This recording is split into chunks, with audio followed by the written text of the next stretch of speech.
कुछ वक्ता बता रहे थे कि ब्राह्मण लोगों को अपना यहाँ वर्चस्व हमेशा रखना है और उसकी कोशिश करते हैं, और जो आरएसएस और बीजेपी जो बनी है वो उसी उद्देश्य से बनी है। ये सच है कि आरएसएस जब बनी तो उनका उद्देश्य था कि ब्राह्मणी व्यवस्था को कायम रखना और हिंदू राष्ट्र के नाम से ब्राह्मण्यवादी राष्ट्र इस देश में लाना, यही उनका उद्देश्य था। लेकिन आगे चलकर बीजेपी आई और वो पॉलिटिक्स में चले गए। फिर जो कट्टर ब्राह्मण्यवादी थे वो सोचने लगे कि अब ये लोग एम्बिशियस बन गए हैं, जो अपना मुख्य उद्देश्य है ब्राह्मण्यवादी राष्ट्र का निर्माण करना, अब ये इनके पास बस की बात नहीं है। तो इसलिए उन्होंने अभिनव भारत नाम की एक संस्था, एक संगठन एक शुरू किया। और ये संगठन क्या करता था? ये संगठन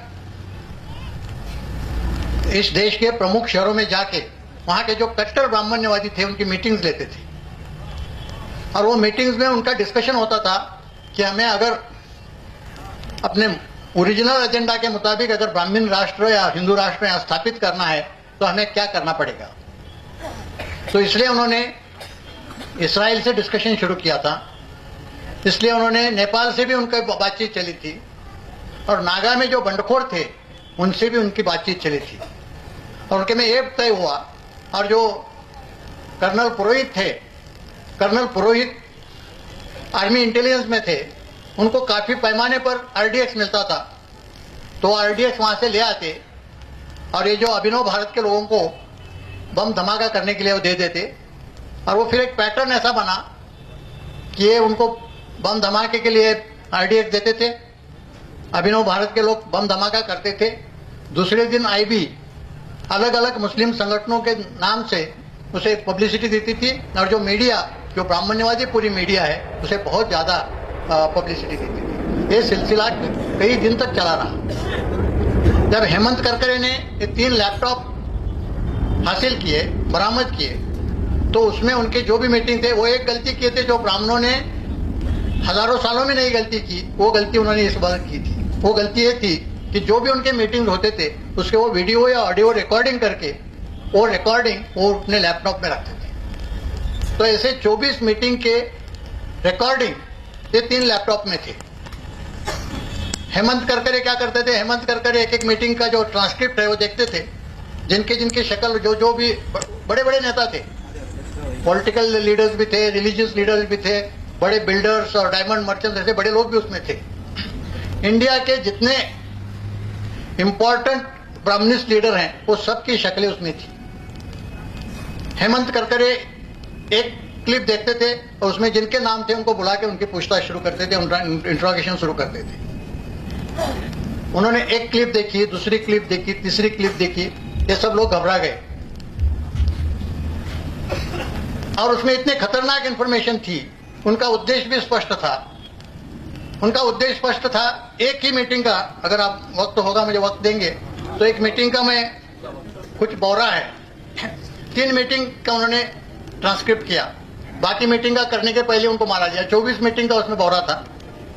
3 मीटिंग का ट्रांसक्रिप्ट करके वो इंक्वायरी कर रहे थे, तब तक बॉम्बे अटैक हो गया और उनको मारा गया।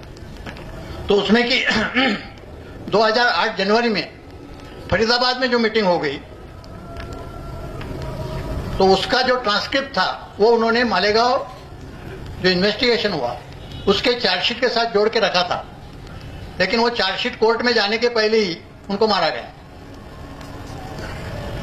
फिर भी सबको पता था कि इन्होंने वो जो ट्रांसक्रिप्ट है, जो बौरा है, उसे जोड़ा है। तो उनके हत्या के बाद भी वो चार्जशीट के साथ वो जो ट्रांसक्रिप्ट है वो चला गया, और आज भी वो ट्रांसक्रिप्ट कोर्ट में मौजूद है और ये पब्लिक डॉक्यूमेंट है, ऐसा कुछ कॉन्फिडेंशियल नहीं है। तो उसमें कि इंपॉर्टेंट पॉइंट मैं बताता हूं, ये एक मीटिंग का है, ऐसे 24 मीटिंग हुई थी। ये मीटिंग कुछ इंग्लिश में और कुछ हिंदी में हुई थी, ज्यादातर हिंदी में थी, कुछ कुछ अंग्रेजी वर्ड, इंग्लिश वर्ड्स वो बोलते थे। तो उनके उद्देश्य क्या थे, उनका पैटर्न क्या था, ये सब बातें उससे पता चलती हैं। पुरोहित, लेफ्टिनेंट कर्नल पुरोहित तो मीटिंग में बोलते हैं अपना उद्देश्य क्या है, विल फाइट द कॉन्स्टिट्यूशन। ये वर्क सर्विंग आर्मी ऑफिसर है पुरोहित, लेफ्टिनेंट कर्नल पुरोहित। पुरोहित बोलते हैं we will fight the constitution, we will fight the nation, this nation is not ours. वो बोलता है ये जो संविधान है इससे हमें लड़ना है, ये राष्ट्र से भी लड़ना है, अपना राष्ट्र ही नहीं है। पुरोहित फिर आगे बोलते हैं we have to fight the constitution, we have to fight for our independence, अपने स्वतंत्रता के लिए लड़ना है, अपनी यानी ब्राह्मणों की। फिर वो हिंदी में बोलते हैं इस संविधान को मानना ही नहीं है, नॉकिंग डाउन ये एक ही तरीका आवश्यक है, ये संविधान को हमें मानना नहीं है, इसे खत्म करना एक ही तरीका है। फिर उपाध्याय करके वो भी रिटायर्ड आर्मी ऑफिसर है, वो बोलते हैं this constitution is not applicable to us, will not be acceptable to us, another constitution will come into place, then Hindu Rashtra is establish. ये घटना अपने को एक्सेप्टेबल नहीं है, इसे मानना ही नहीं है, नई घटना बनाना चाहिए और फिर अपना हिंदू राष्ट्र बनेगा। तो फिर उसमें सुधाकर द्विवेदी, जो दयानंद पांडे के नाम से भी पहचाने जाते हैं, सुधाकर द्विवेदी भी हैं और वो खुद को शंकराचार्य कहते थे, वो फिर नई कॉन्स्टिट्यूशन क्या होगी वो उसका सजेशन देते हैं। वो बताते हैं राज्य व्यवस्था का हमारे यहाँ कुछ पौराणिक शास्त्र है, हमारी जो स्मृतियां हैं, जो बाबा साहब ने स्मृति एक डलाई, कौन सी मनुस्मृति, तो ये सब स्मृतियां जो हैं वही हमारी संविधान है इस समाज की। इस समय 14 स्मृतियां हैं हमारे इस देश में, उन सारे को इकट्ठा कीजिए। जैसे एक मनुस्मृति थी वैसे बोलते हैं 14 स्मृतियां हैं, उनको इकट्ठा कीजिए, वही हमारी कॉन्स्टिट्यूशन है, वही हमारा संविधान है। फिर पुरोहित बोलते हैं इस देश में हमें वेदों के मुताबिक जो बताया गया है सनातन हिंदू धर्म, वैदिक धर्म, वो चाहिए। तो अपने को क्या चाहिए ये भी वो स्पष्ट करते हैं। फिर इसके लिए जो उन्होंने ये कर रहे हैं, नेपाल के साथ क्या डिस्कशन हुआ, इसराइल के साथ क्या डिस्कशन हुआ, उसका भी काफी ब्यौरा है, उसमें कुछ अंक मैं आपको पढ़ के दिखाऊंगा। किंग ज्ञानेंद्र के साथ हमारी मीटिंग तय थी 24 जून को और 2007 को, पिछले साल, और ये हमारी मीटिंग तय हुई थी 13 फरवरी को टेलीफोनिकली। और एक प्रज्वाल करके हैं, प्रज्वाल, उनको इंटेलिजेंस में अभी ब्रिगेडियर बनाया गया है, वो हमने इसके लिए बहुत कष्ट करके मीटिंग, उन्होंने बहुत कष्ट करके मीटिंग की थी। ये प्रज्वाल नेपाल के ब्रिगेडियर थे, उन्होंने मीटिंग की थी अभिनव भारत की और वहां के किंग ज्ञानेंद्र की। King has accepted our proposal. मेरा उनको प्रपोजल ये था कि मेरे 20 लोग आपके यहाँ से ऑफिसर बन के ट्रेनिंग करेंगे हर 6 महीने से, एक साल में मुझे 40 लोग मिलेंगे और मेरे 200 लोग आपके यहाँ जवान करके ट्रेनिंग लेंगे, जो मेरे को एक साल में 400 लोग मिलेंगे। तो जो टेररिस्ट थे अभिनव भारत के, जो ब्राह्मण्यवादी टेररिस्ट थे, उनको ट्रेनिंग देने का फैसला नेपाल के राजा में और इनके में हुआ था। 20 अधिकारी और 200 जवान हर 6 महीने में वो ट्रेनिंग करेंगे। दूसरी उन्होंने मांग की थी, you being an independent nation ask for AK-47 from Czechoslovakia, will pay the money and ammunition. जो AK-47 राइफल है वो चेकोस्लोवाकिया में मिलते, तैयार होते हैं, और वो इंडिविजुअल को नहीं मिलते, वो गवर्नमेंट को मिलते हैं। तो बोलते हैं कि आप वो लेके हमें दीजिए, हम आपको पैसे देंगे, एम्यूनिशन हम खुद खरीद करेंगे। The king has accepted. हाँ, तो एक किंग ने एक्सेप्ट किया। ये इनका दोनों का ये हुआ था। फिर इसराइल के साथ इनका जो डिस्कशन चला था, इसराइल से मैंने संपर्क किया है, हमारा एक कैप्टन इसराइल होके आ गया है। Very positive response from their side. हमने 4 चीजें मांगी थी, continuous and uninterrupted supply of equipment and training. Second, allow us to start our office with saffron flag in Tel Aviv. Number 3, political asylum. Number 4, support our cause in the UN that Hindu Rashtra is born. ये 4 मांगे की थी कि हमें equipment का और training दे दो, दूसरा हमारा ऑफिस तेल अवीव में स्टार्ट कर दो, हमें राजकीय आश्रय दे दो, और चौथा हमारा कॉज UN में आप लेके चलो। तो उन्होंने 2 चीजों को मान्यता दी है। They don't want to fly our national flag in Tel Aviv. बोलते हैं कि हमारे यहाँ जो भारत के साथ संबंध ठीक हो रहे हैं, हमको वो चाहिए, वो खराब हो जाएंगे।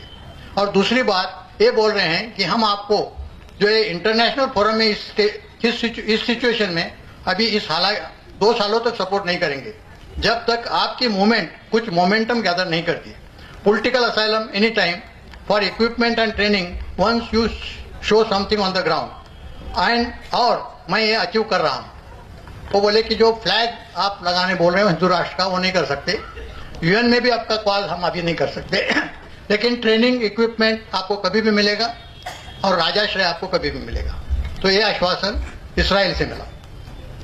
फिर नागालैंड में जो बंडखोर गवर्नमेंट था उसे कंट्रोल करने के लिए हमारे आर्मी ऑफिसर भेजे जाते थे। जब इनको भेजा गया था पुरोहित को, तो पुरोहित ने वो बंडखोर जो नागा थे उनसे साठगांठ कर ली और उनके साथ 7 साल का उन्होंने गठबंधन किया कि 7 साल तक ये नागा के जो रिबेल गवर्नमेंट है उसे सपोर्ट करेंगे और नागा के रिबेल हिंदू राष्ट्र को सपोर्ट करेंगे।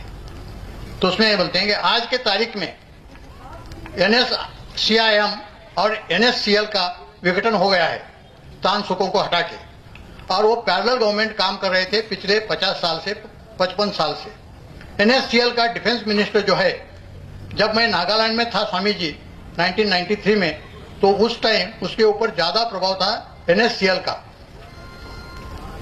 तो उनको मैंने सेव किया था।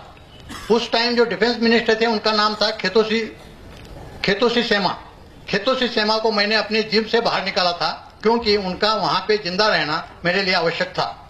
ये व्यक्ति के साथ हमने पुनर्स्थापित संबंध किए हैं स्वामी जी, और रायकर जी के वजह से ये फैक्शन जो आज मिनिस्टर ऑफ डिफेंस ने ये मान लिया है कि अगले 7 साल के लिए उसे संधि करके रखेंगे और उनको हम तकलीफ नहीं देंगे, और इस साल 7 का अनकंडीशनल सपोर्ट हमने एक्सेप्ट कर लिया है।